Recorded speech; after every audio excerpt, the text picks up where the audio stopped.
Luto tayo ng pansit guys. Magpapasko na itong ating dinner. Early Noche Buena.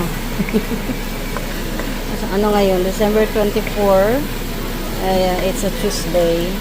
Maaga nag-out si Bunso. Paghatid ko sa kanya, dumiretso ako, nag-grocery ako. And then, pagkatapos noon, mga 11:30, nag-message na siya na sunduin ko na daw siya. So, ayun.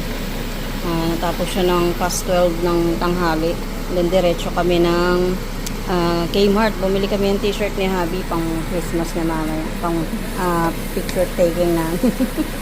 So, later, nandito si Stewart kasi nandito siya magdi-dinner kasama namin. So, watch out muna kay later. Luto muna tayong pansit.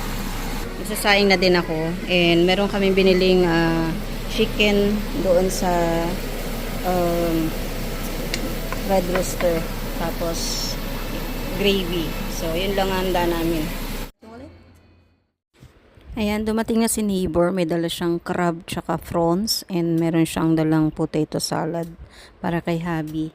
So, ito yung aming Noche Buena. Early dinner namin.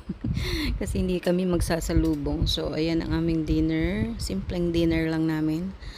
Crab, prawns, may lemon tayo. And meron tayong fried chicken na galing sa Red Rooster. Tapos yung niluto nating pansit na ala J-Lo. And then yan yung yung potato salad na ginawa ni Stewart. So, yan po ang aming simpleng handa na pagsasaluhan ngayong gabi. So, Merry Christmas to everyone. Ayan po yung dala niyang drinks. Yan, Crusher, my favorite, raspberry at saka yung kay Habi na drink, tsaka lemonade. So, later on kain na tayo. Yan. Ayan na siya. Mag-isa lang kasi siya kaya nakikisali na siya sa amin para hindi naman siya malonely. So, kain na tayo guys. Let's go. Bumblebee. Yeah,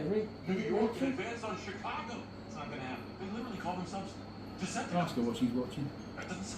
Binigyan niya din ako ng Ferrero para sa amin ni Bunso.